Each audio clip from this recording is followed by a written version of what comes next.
Well, hello everyone, and welcome back to the Events Demystified podcast. I'm Anka Platon TreeFan, your host, and today we are kicking off a brand new season, season 10. And honestly, I don't really have a title for it because I decided I don't want to just focus it on just one topic like I have done in the last few seasons by now. So I want to just leave room for being creative and just flowing with the conversations and be more open for different type of conversations than what we covered in the past. I mean, it's season 10. By now I feel like we have covered a lot of topics and there's only so much I can talk about AI at this point. So I kind of want to veer off from that. Not that I won't be talking about AI in the future. It's just that it's not going to be necessarily the topic of conversation for every single episode.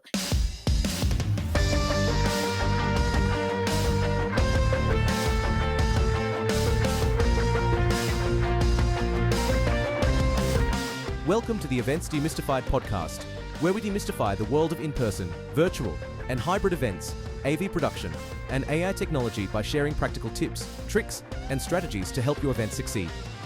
This podcast is brought to you by TreeFan Events, a woman-owned boutique event production agency that caters to event professionals, small business owners, and entrepreneurs.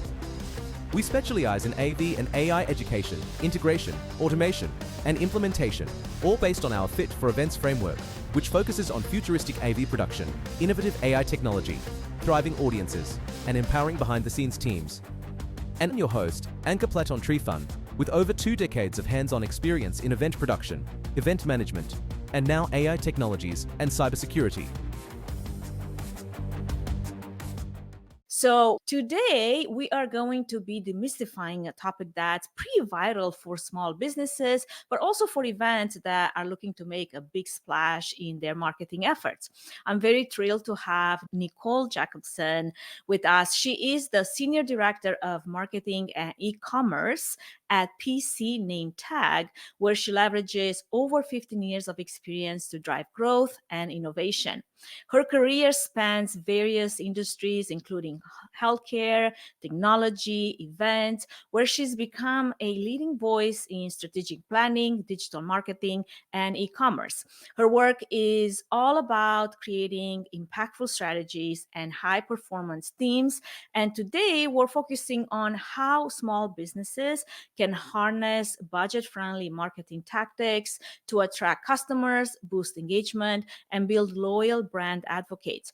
She's not just an industry expert, she's also someone with quite of a unique blend of experiences from showing pigs at the Wisconsin State Fair, which I have to ask her about that, to serving Screech Powers from Saved by the Bell at Red Lobster.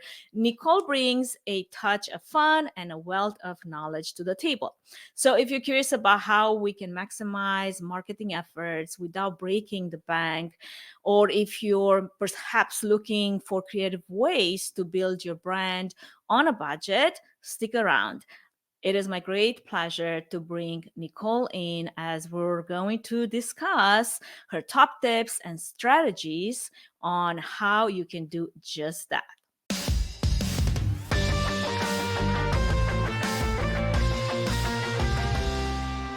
Nicole, welcome to the show. I will tell you something. I feel a little rusty today.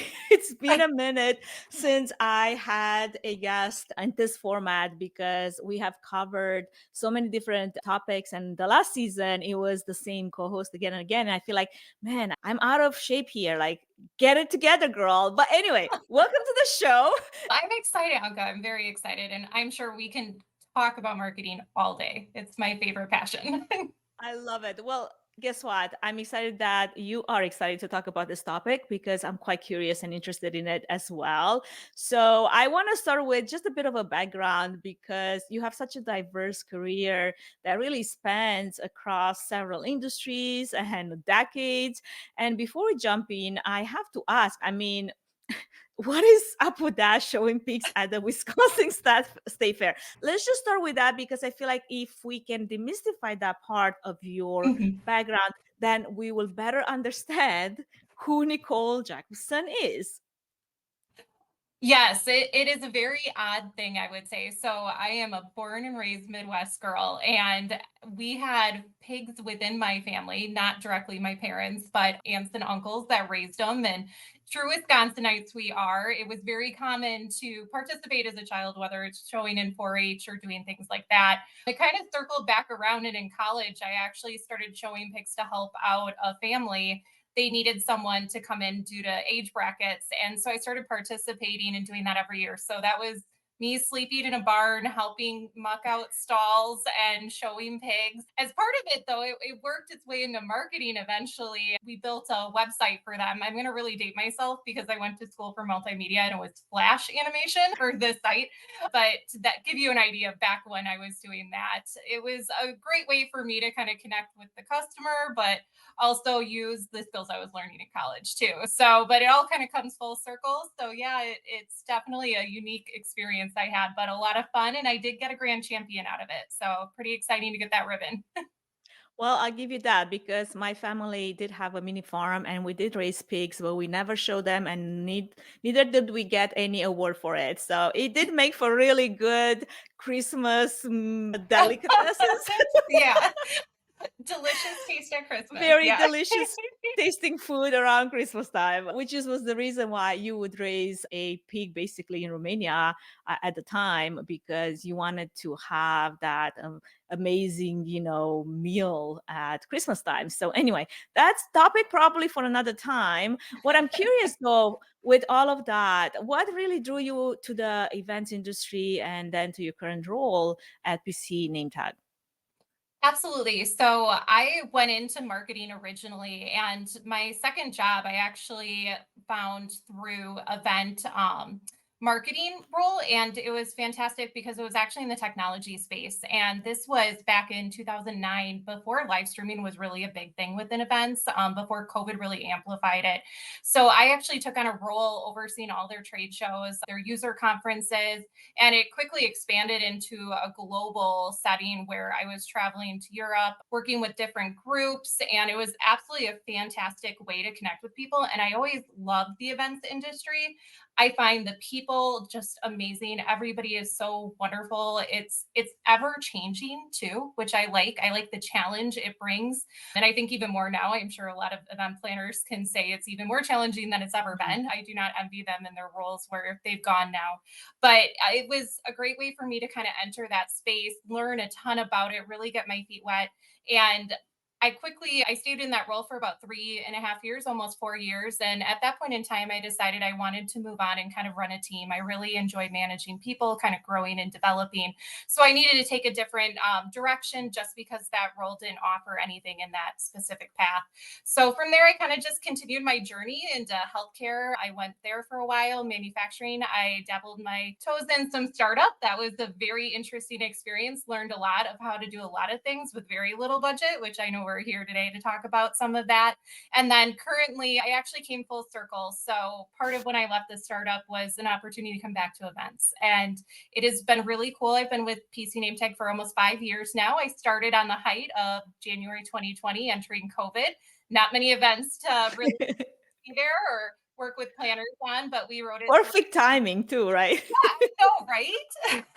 So very, very different world, selling face masks rather than event badges. But it was a great opportunity. So now I get to actually work with former customers I worked with when I was back in my events role. And it's all really come back. I'm going to the same trade shows and reconnecting with faces, which has been very enjoyable. So I'm curious then, because you mentioned that you're very much interested, in discussing budget-friendly marketing tips for small businesses, being in events. What really brought you to this particular topic and audience? Because I know personally, I am a small business owner. I definitely understand what that it's like, and I tend to kind of like navigate between like as an agency, event agency that understands the need of the event industry, but also I'm able to understand the need of any small business owner out there, regardless if they're in this industry or another industry. So I'm curious from your perspective, why do you think this is such a crucial role or a crucial area to focus on? Absolutely. I feel like in this world, it's a lot of red ocean, just so much competition you're up against. And For small businesses entering this space, it's really how do you cut through that noise, but also how do you do it on a small budget? How do you make a large impact with a small amount of investment you can make, especially when you're starting a business? And I really found a lot of passion in that, especially through going into a startup mentality, working through that, walking into a company where you ask them what their budget was and they go, well, we don't really have a budget. You kind of just have to figure it out. It really teaches you a lot of the fundamentals. It teaches you how to stretch that dollar. And I think that's something that everybody can find value in. And I think it's something that, especially small business owners, helping them get off the ground. And the key piece of that is the marketing component of that organization. So, what do you think are some of the common pitfalls when it comes to marketing mistakes that some of the small business owners make, especially if they have a budget or they don't have a budget? And how can they avoid some of those mistakes so that if they do have a tiny budget, at least they don't just waste it on who knows what marketing strategy somebody told them that it might be worth their money? I think it's hard because there's always a lot of articles and education out there, which is great. It's saying this worked for me or this worked for me. But a lot of times your audience isn't always replicated. So even if you try to mirror your competitors, it may not be the same person you're trying to target. So one of the things we spend a lot of time on, which isn't a cost in any such way, it's a time commitment, is understanding your audience. And I think no matter what size of business you are, you really have to understand who your target market is. Who is that buyer you're going after? How do they think? What are their problems? Where do they interact? What spaces are they in?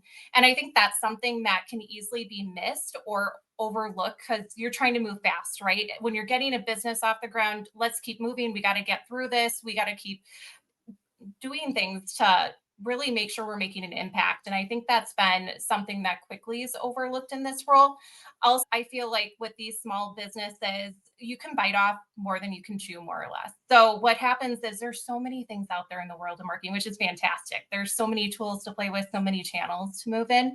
But when you're starting off, don't boil the ocean. Really just try to fixate on which channel is going to make the biggest impact for you because you only have so much time and you only have so many resources. And I really think that plays off of knowing your audience, where they're at and where you want to go after them and talk to them and communicate. And I think that's something that can very quickly be overlooked, but something that can easily be addressed if you just really laser focus. Totally. Knowing your audience, but also knowing what type of problem you solve for that specific audience. Because if Mhm. your product or service doesn't solve their problem, you're probably, targeting the wrong audience altogether, right? So I'm curious, what would be some of the key metrics that a small business should track to evaluate what the success of their marketing strategies are or should be in this wide range of key metrics that, when it comes to KPIs, there's so much out there, just the same way how there's so many marketing strategies out there. Yes, it's unbelievable. I would call it analysis paralysis. I think us Yes. as marketers can really get into that. There's so much data that's at our fingertips. And how do you slice and dice it? Make sure you're reading the right things that make an impact and kind of guide you to the best approach. With that, it really depends on channel at the end of the day. But starting high level, every business should have some kind of online presence, whether it's a Squarespace, it's a WordPress site you have set up, it's a Shopify store. You need to have something. You need to be able to be searchable and findable. And I think that's the most critical, important thing you should do as a small business is having that footprint out there. So looking at that as your key metric, really what you're looking at is how many sessions you're bringing in, how many people are visiting your site, how many people do you convert on that site? Because that's a big piece of it. Whether you're a B2B and you're doing lead generation through there, taking quotes on there, or you're an e-commerce store and you're looking at your transactions, those are really the pivotal, like, three pieces you need to know about your site. The other big piece of your site would be domain authority. This is something that is really important to understand because it's how you're going to rank organically. Your domain authority impacts where you show up in Google's search rankings. And I think that's something, it sounds very technical. I promise it's not. You can easily just search domain authority, and there's sites that will pop up for free where you can drop your domain in and it'll show your rankings. And it gives you a good idea of where you're kind of playing. The other thing is put your competitors in that ranking because if you're higher than your competitors, you're going to show up before them on certain keywords. keywords. So I think that's another one to really look at. If you're looking at social channels, of course, it depends on if you're doing organic or if you're doing paid media. But a big piece of that's going to be engagement. Are people engaging with your content? How many followers do you have? Are they resharing that content? Because that's the big piece. You want to be providing content that's valuable to these customers, these prospects, so they gain trust. They believe in what you're offering and they look to you as a thought leader as well. Of course, if you're going on the email marketing side, open rate's been something traditionally marketers look at, but it's definitely gone away as you start to see mailboxes inflate those open rates. So don't get discouraged by those. Really focus on your click through rate. That's what you want to see. Also, you can look at people that have forwarded your emails on as well. That's a big piece of it.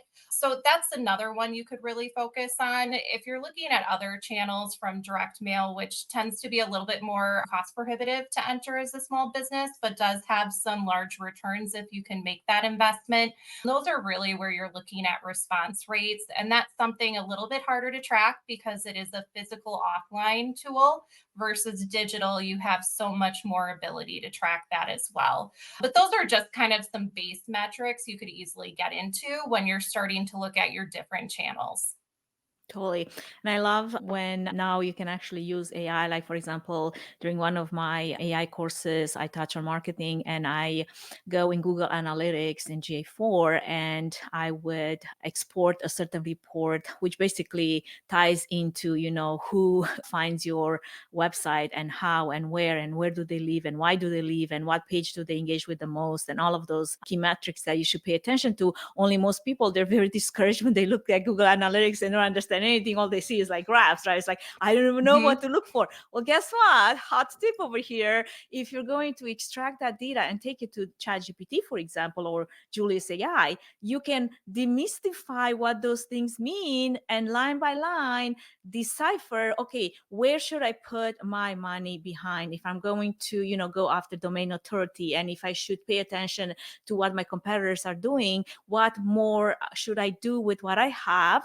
And that's kind of like, for me, is the translator of some of those analytics that before you're like, yeah, I know it's there, but I'm not an analyst. I don't know what to do with that. Well, guess what? There's so many opportunities now to learn step by step of how you can leverage that data. Because at the end of the day, it does go to data.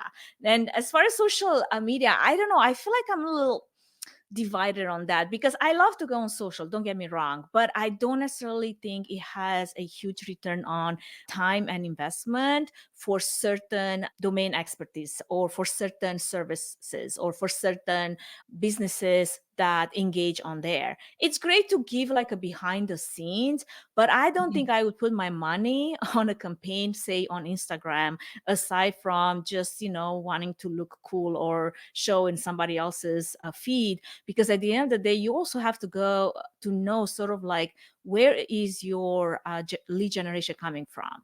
Where are you getting actual leads from? And I don't know if it's always from an Instagram post, or maybe it's from some kind of a Facebook engagement, or maybe it lives on LinkedIn.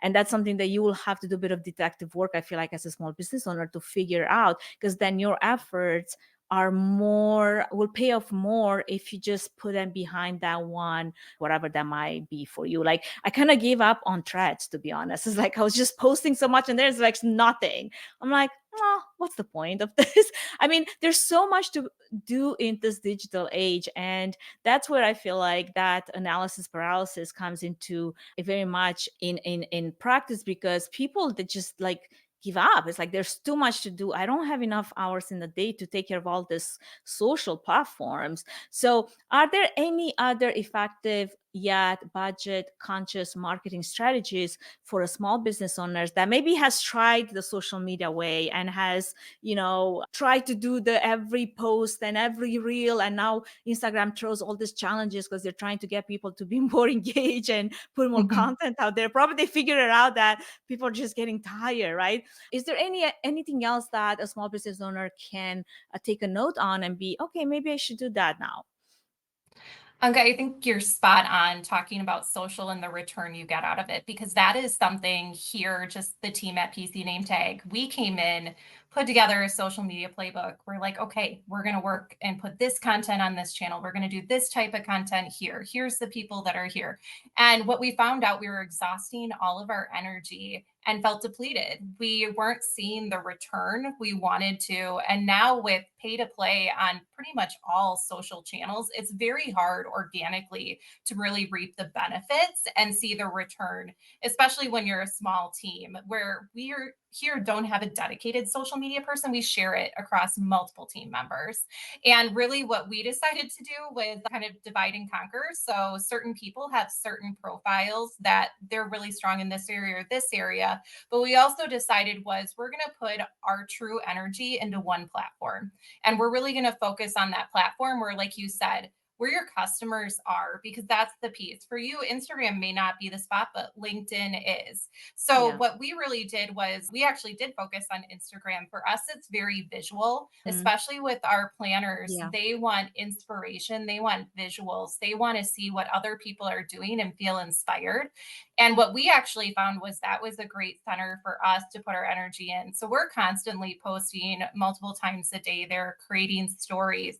And then what we do is we actually reformat that content and just Hmm. recycle it on our other platforms. So we're not really doing a ton of original content outside of the Instagram space. You'll see maybe we tweaked an image, we swapped a color, something very simple. Yeah. Reuse, repurpose. That's our motto here. So that's been something that we started this past year. It's been extremely successful for us to the point now we are actually spending a decent amount of advertising budget going into meta ads because we Hmm. are seeing a return on Facebook advertising as well as Instagram advertising. But we only took that step after we were able to identify that platform, prove its Yeah. worth, and then kind of move into that spend. And I think that's a very key element of what you just said. Like, there's a lot of, small business owners, they look at all those platforms and they kind of throw it at the wall and see what sticks. And I feel like without a bit of a strategy, what you're going to do is just burn yourself out because Mhm. you're going to realize that you don't get the return that you're hoping for. You're still putting a lot of effort out there and it's just not going anywhere. So identifying that one place or two places where you feel like you're really getting some returns, engagement, there's actually things flying into your DMs and there's questions and there's asking of, what else do you guys do? I love the idea that Instagram is great for visual. So if your service is very visual, like you just said, it makes perfect sense. But if your service is something that maybe takes more of a type of LinkedIn engagement where you have to establish, thought authority, maybe, having a LinkedIn solid engagement strategy there might be the key for you. So with that, I'm wondering, because that's definitely great advice as you just mentioned. Any other budget conscious strategies then we should pay attention to, or we should invest as a small business owner, that a small business owner can actually take advantage of in this space?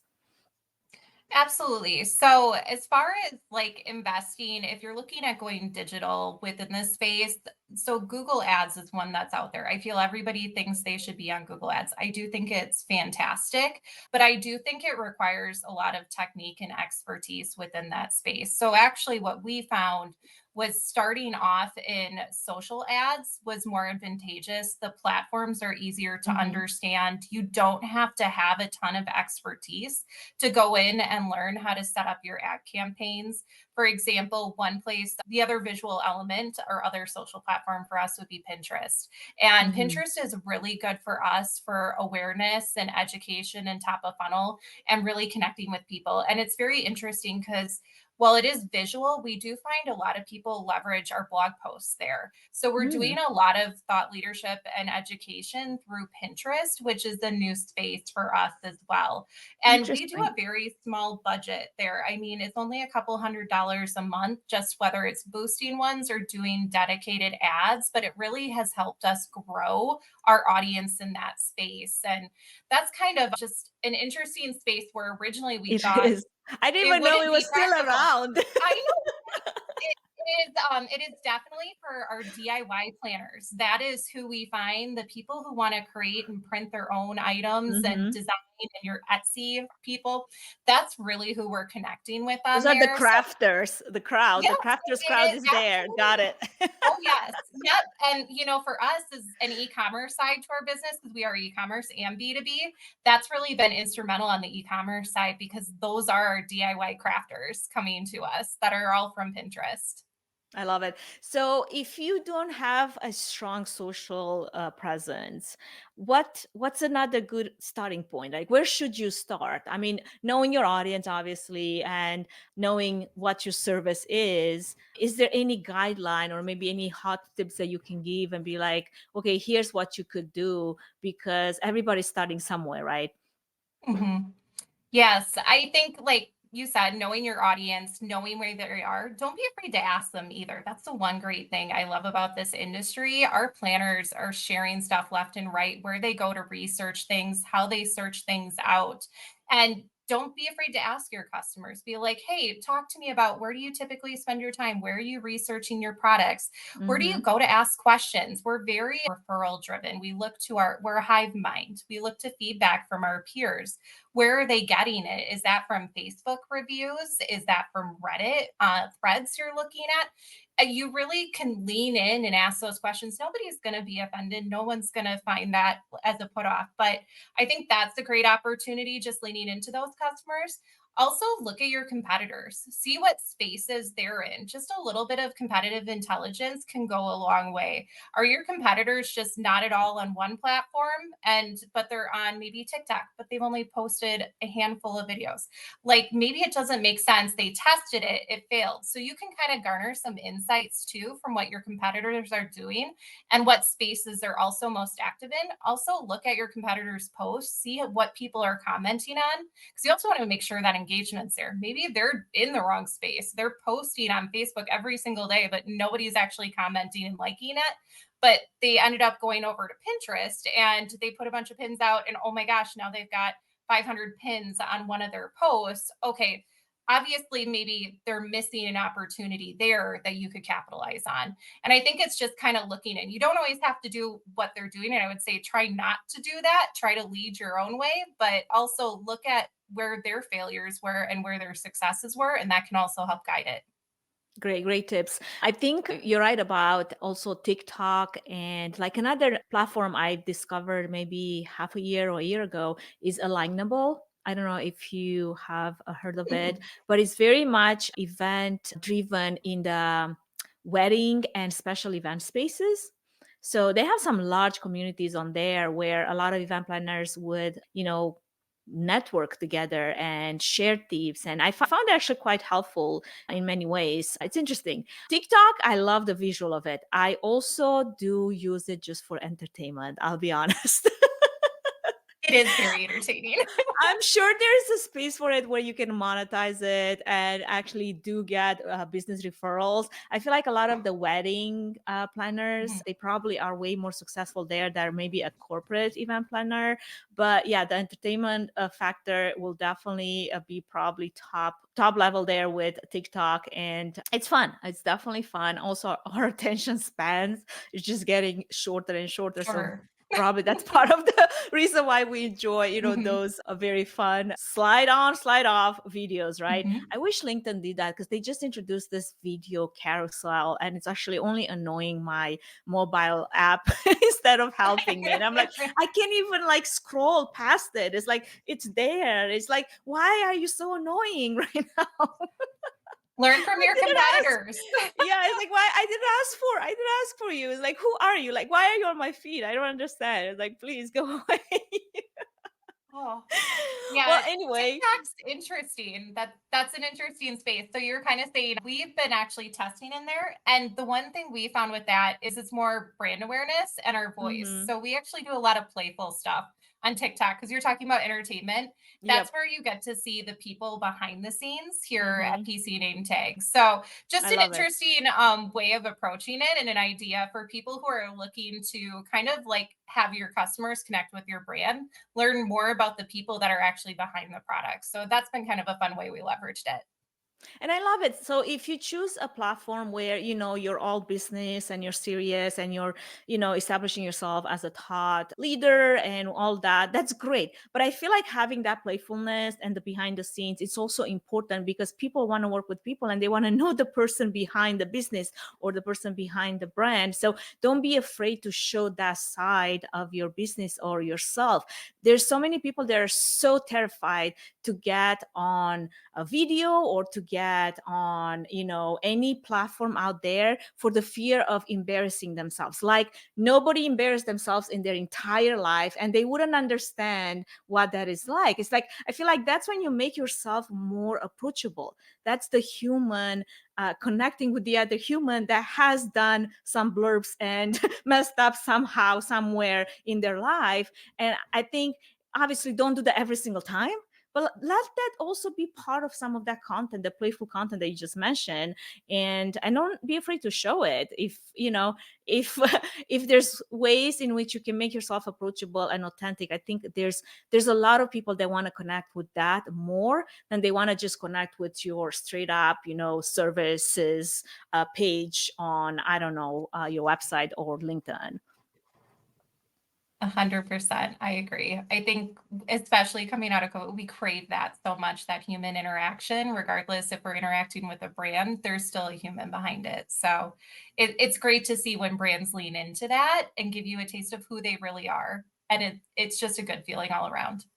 I love it. Well, I want to dive into creating engaging content that you can share some tips about. But before we do that, and before we move on, we're going to take a short break to give a shout out to our main sponsors because their support makes this possible so that we can bring those meaningful conversations. So stick around because we'll be right back with more insights from our guest today. Before we continue, I want to give a shout out to the team at TreeFan Events. We are not just an event planning and production agency.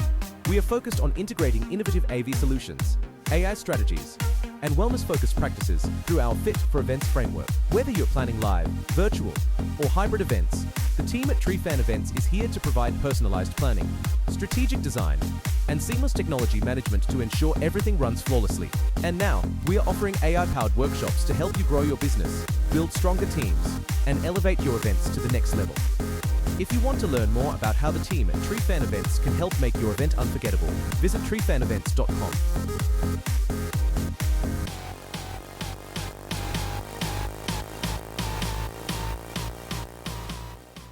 Welcome back, friends. If you're just tuning in, we are here with Nicole Jacobson, Senior Director of Marketing and E-commerce at PC Name Tag, discussing budget-friendly marketing strategies.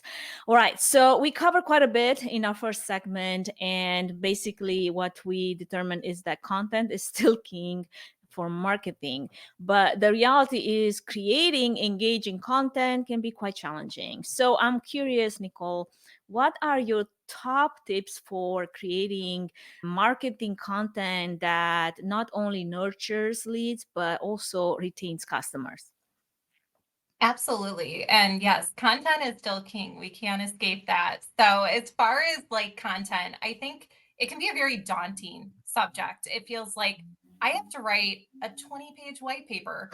I have to design this checklist. I have to put all these pieces together that are super professional. And the great thing is, content's evolved. And it's like you said, we kind of mentioned in that first segment, we're short attention spans. We want things quick, digestible, and to the point.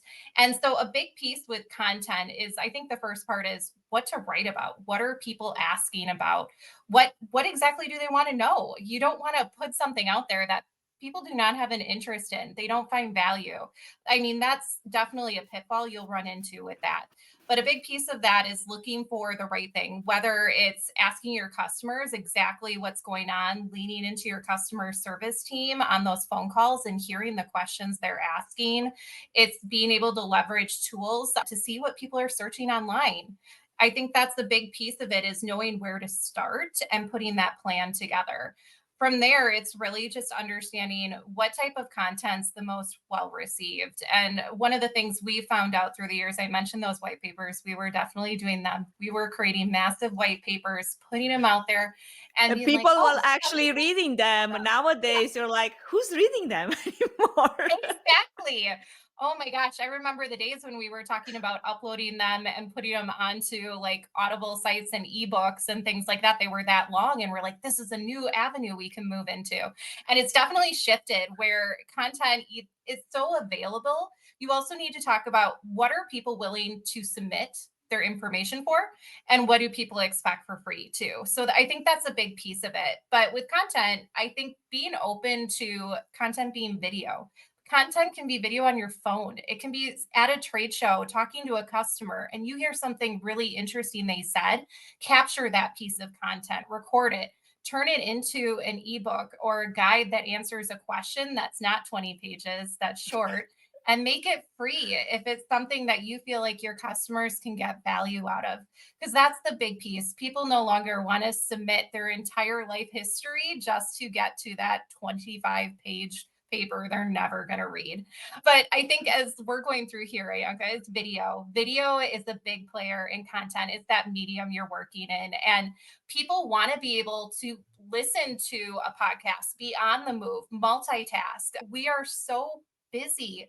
You have your own personal life, you also have work, and you're trying to find a balance. And I think meeting your customers where they're at, if they're a very active lifestyle and they're out and about, podcasts are a great way to connect. Doing video interviews that they can just listen to the audio recording, turning that video interview, like I said, reuse, repurpose into a blog and chunk it out into small pieces. Or if somebody does like to read, like some of our blogs, our content writer does a fantastic job. They'll be on the blog for 8-10 minutes with the content, but a lot of it is very rich content. It's Mhm. takeaways. And I think that's the big piece of it, is making sure you're giving your customers something tangible for an investment in their time. So putting content out there needs to be meaningful, but also understand you can do it quick and dirty too. Whether it's you're a manufacturing company, for example, like we are, and I'm in the back and we're manufacturing badge ribbons. I will go back there and there's a really cool title flowing through. We'll just catch a video of it coming off the line and showing how things are produced. Those are great ways to create content on the fly. Also, downloadable content, you can start with something, maybe it's a bigger piece, but break it into smaller pieces. Turn that one 25-page white paper into a checklist, an infographic. It could even be a quiz. There's so many things you can do. And I think holding yourself to it just needs to be this long format content is not the way marketers are going anywhere. It's not the way customers and prospects want to consume information.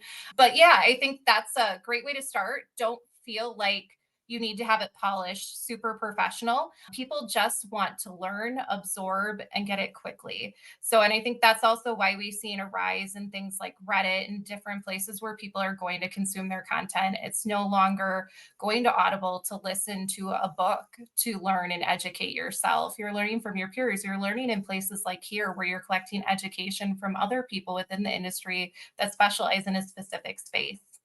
Totally. And honestly, as a content creator, because I do love content creation. I do come up with ideas every single day of a piece of new content. But I'll tell you, in the past, like repurposing all of those pieces of content that I would come up with, may that be a LinkedIn article, a blog post, podcast episode, which from the very beginning, I wanted to actually produce a video podcast because I knew I could repurpose some of those video clips as content for other platforms. But it would take me so long. Nowadays, I'm telling you, small business owner out there, you have no excuse because you have ChatGPT, you have Opus AI, you have InVideo, you have Repurpose.io. All of those tools are out there to help you repurpose this content with the click of a button. Like how many times, actually, there's been some study done on how many people are using extensions to summarize YouTube videos and then just turn it into key takeaways. And that's how we consume content these these days. You know what I mean? It's like no longer like this very long, like I'm going to listen to the whole entire thing. I just want to know what the key takeaways are. Same thing with, your blog post, same thing with your this very long, wonderful article that you spend, I don't know, 10 hours writing. But at the end of the day, it's like, who's going to like read it? People just skim through stuff. So you have to be aware where we are as, as our generation, our culture, where we're at with that, and feed that need for, I still want to know a X, Y, and Z about this topic, but what is the fastest way I can get the top tips for this particular topic? That's why we don't really read books anymore. I listen to Blinkist. That's like 20-minute summary, cliff notes of an entire book that otherwise would have taken me 6 hours. I don't have 6 hours. I'm sorry. I don't even feel bad about it. I have read so many books, the cliff notes, and I still know what the book is about. Do I know the in-depth of it? Yeah, probably not so much. But honestly, if I really, really like a book, I'll go back and I will spend those 6 hours listening to it. I have not spent 6 hours reading. I don't know, maybe in 10 years now, but I will listen to it on the treadmill, at the gym, in traffic, whatever. Like there's ways to listen. That's why, like you said, podcasting is such a wonderful way to get a domain expertise in whatever topic you're interested in. And I have listened to some very technical podcasts, put out by AWS or Microsoft on AI and cybersecurity. And sometimes you got to stop and think and then rewatch again and re-listen because it is, very technical. But for most of the stuff out there, you do capture it really fast and you want to move on to the next topic. So those are great, amazing tips that you have provided, Nicole. So I'm curious for anyone that's looking to build their tech stack, because we cannot talk marketing without talking technology, right? And I know there's a lot of event professionals that are listening to this podcast, but also small business owners, agency owners as well. What are the best way to promote marketing for a small business or for an event with the tightest and slimmest tech stack that you can get behind? Absolutely. Yes, you're absolutely right, Anka. Like you cannot live without technology and marketing. And that's been allowing us to scale, move faster, and be more agile. But it does come at a price. There is a cost always with it. Coming from my startup background, freemium was the big thing we always leaned into. I don't know how many trials we kept re-signing up for. We're like, okay, this one expired. Let's try a different email address and get more out of this.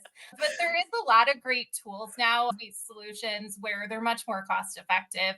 There's also free tools out there. You were talking about GA4 and taking that data, and you're not a data scientist, but putting it into ChatGPT or an AI solution. GA4 is something, if you haven't signed up for it, if you haven't connected your site, you absolutely need to do this. That is tons of insights. It's free to you. That is a must have. There's also tools like Page Speed Insights. If you're getting into more of the technical side of how your page is performing, because if you're not snapping that page up in less than a second, that person's already leaving your site. So you need to be quick because they're going to jump off. That gives you a lot of intel on the performance of your site, how people are responding as well. There's also other tools. So if you're looking for cheap and cheerful ways to approach things and you don't really have a small budget to walk into SEO with, and you just need something free, there is actually a keyword planner within Google AdWords that you can use. You do have to create a Google AdWords account, but you don't have to pay anything.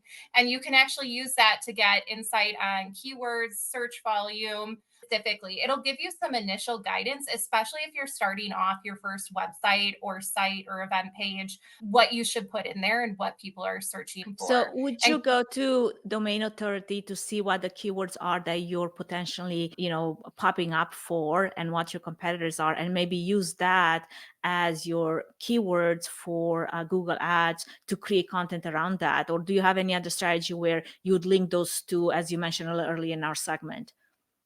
Yes, definitely. So with the domain authority, that's something you definitely want to factor in. The other piece, we actually use a tool here called SEMrush. It's very similar to Moz. We use that to do all of our keyword structures. So we are actually going out and researching based upon our key product lines. What are those awareness keywords? So how to create event badge, for example, would be something for us, down to what's a middle transactional one, which is about maybe something around sustainability with a badge, to how do I actually design a badge could be lower in the funnel. So I think a big piece of that is creating that keyword strategy, absolutely like you mentioned, Anka, because that's going to be able to impact your domain authority because you want to know what people are typing in, what Hmm. queries are they putting in there, and make sure you're capturing them and you're ranking on page one. So that's really your goal, is infusing your content with that, because Google expects your site to be helpful. I can attest it's a challenge as an e-commerce organization. You are transactional in everything you do. So trying to find ways to infuse helpful content in our site without disrupting that purchasing path for the customer has been something the team has really been working on the past 2 years to overcome. But really, what we identified was opportunities to create tools like shopping guides. So, this is where bottom of funnel content really comes into play, that can educate your customers but add value from a search perspective. And then Google will view you as an authority and rank you higher.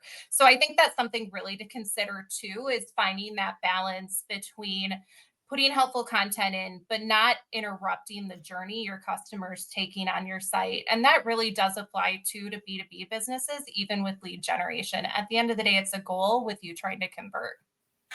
Absolutely. And for anyone that's thinking, okay, but I don't even know where to start with as far as content creation goes. Do you have a preferred list of apps that you use in your own tech stack? I know I have my own, but I'm curious what yours are. Yeah, definitely. So, organically, like I kind of mentioned, we really lean heavily into our customers. So, I'm out at a lot of trade shows, and everything I hear on that floor, I'm taking notes, sending it back to my team, providing feedback, talking about the industry. That guides a lot of what we hear, is just that listening component, which is critical. The other piece is we've used tools like Connectivity, which is formerly Haro. We also have featured, those are free tools to people to go out and actually connect with thought leaders in the space. You can go pose a question as a company and ask people, okay, what is going on? What are the biggest trends in events and sustainability? And you will get people that will respond back to queries and different things like that. And we found that a great way to cultivate insights, information, feature guest thought leaders, blogs as well. So that's been a fantastic tool for us. Additionally, like we talked about, those search queries are a big piece of it. SEMrush does have a big component for us where we can see what people are asking and queries there. We also just do a lot of social listening. We listen within Facebook groups. We're a part of different groups. We're monitoring. We're going to where our customers are. We're seeing the types of questions they're asking and using that to guide well. And then we are very closely connected with our sales and customer service team, especially our customer service team. We actually listen to calls to help understand how can we deliver a better experience, whether it's online, but also how can we answer some of the questions. We saw a lot of turnover in the industry over the last few years as people left because events were not happening. And we have a whole new group coming in who have never done events, who have never created a badge. And we're really taking a step back because in the past we had such a senior group that knew everything. They knew exactly what to do, what they wanted. So we're creating a lot more helpful tools to help guide them and be like, okay, when you think about a badge design, you need to think about the size of font, the distance you're going to be at. Do you want to categorize your attendee? Like, do you want it to flip with a single slot? Do you want a double slot to hold it? Those are all like things we need to kind of work with the new customers to figure out. But they also want to self-service. They don't want to hear it from us. So we got to figure out ways to get in front of them. So that's really what's been driving a lot of our content creation too, and kind of putting that out into the world. So I don't know, like we were talking about books. There is one book I read a while ago. It's been quite a few years, but it was You Ask, They Answer by Marcus Sheridan. And I think it's very direct and it's very to the point, but I think he really got across, you listen to your customers, you hear what they say, and you take that and you apply it and you give it back to what they're looking for. I love it. Wonderful advice. And as we're coming to an end here, I'm curious, any final tips or insights for our listeners, especially those who are eager to implement some of those tips and budget friendly marketing strategies that we discussed that we haven't touched yet on? Kind of what we started at the beginning, don't bite off too much. Don't feel like you have to do everything. Don't feel like because one of your competitors is doing something, you need to do that too. Really just hone in and focus. Something even we do here at PC Name Tag we struggle with is I always tell my team, when you put one thing on, you take one thing off. So make sure you're hyper focused in that space. We really focus a lot too on testing. So don't be afraid of failure. I think that's something we're always so afraid of, this is going to fail or it doesn't work. Give it time. Marketing does take time. It's not a quick win. You're not going to see a quick turn on everything.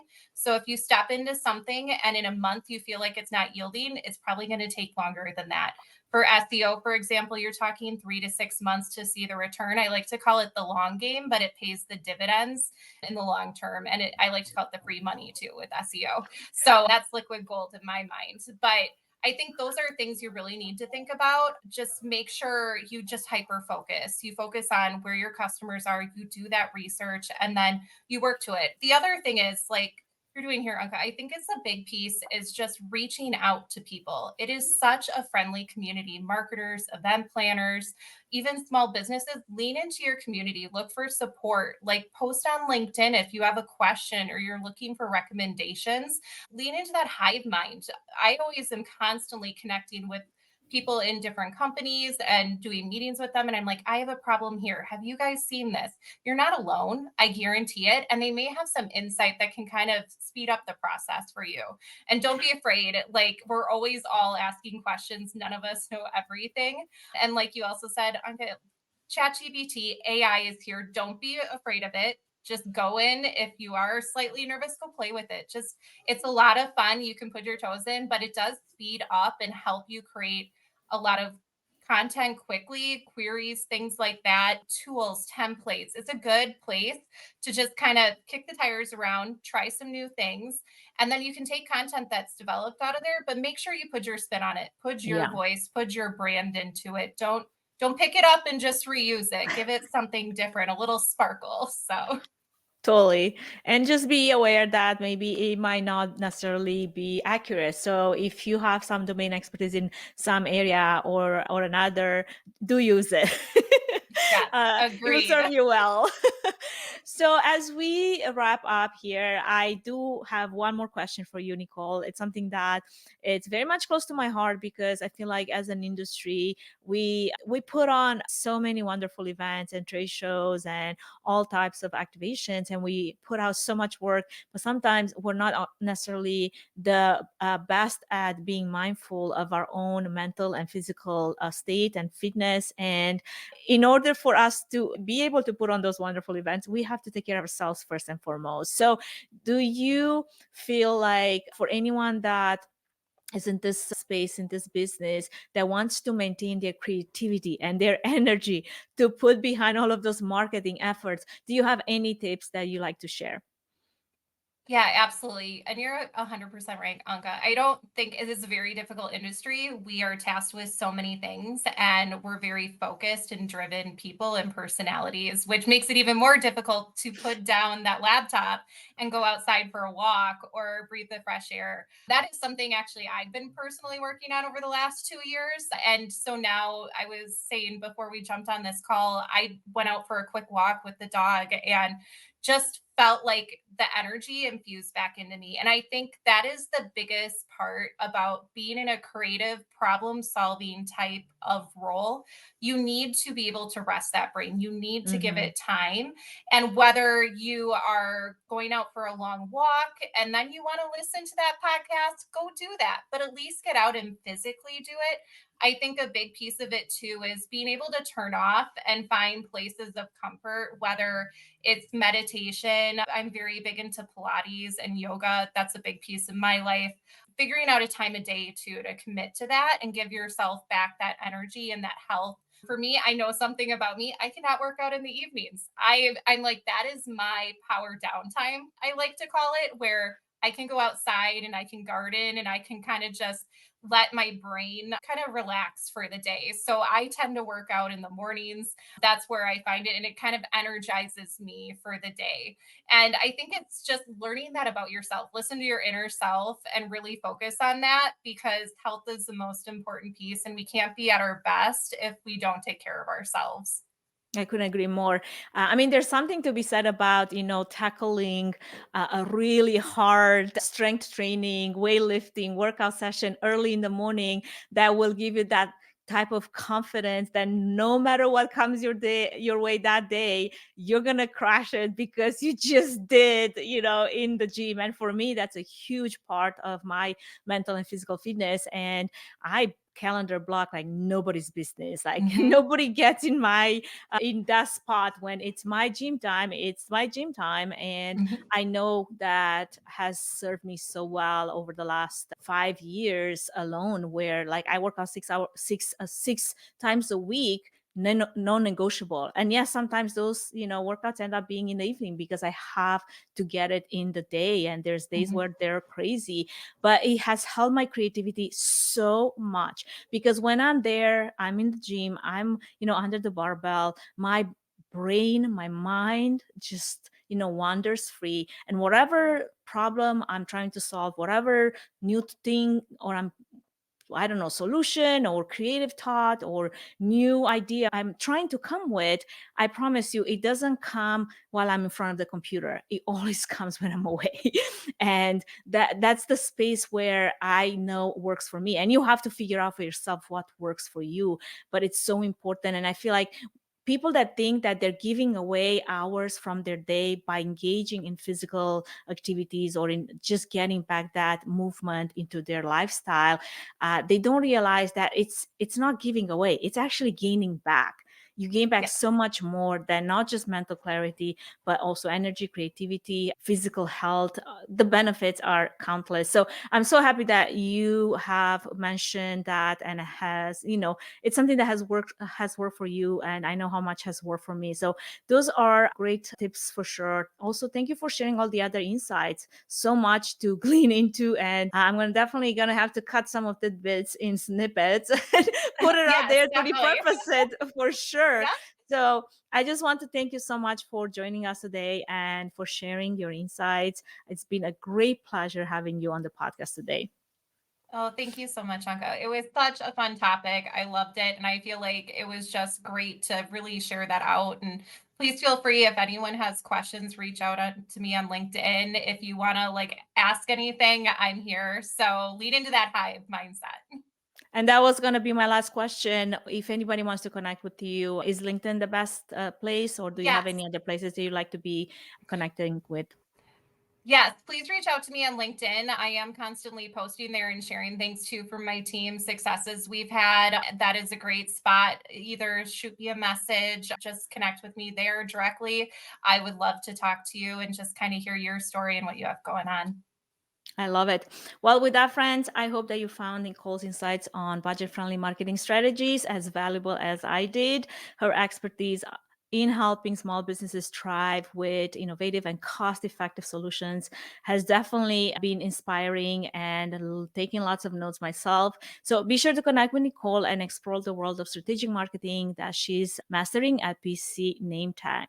And if you enjoyed this episode, don't forget to subscribe to the Events Demystified podcast. Follow us on YouTube, Spotify, social media for updates on the future episodes, industry insights, and so much more. And with that, thank you for tuning in. Until next time, keep demystifying the world of events. Bye, Nicole. Bye, Anka. Thank you. Thank you for listening to the Events Demystified podcast. If you enjoyed this episode, please share it with other professionals like yourself.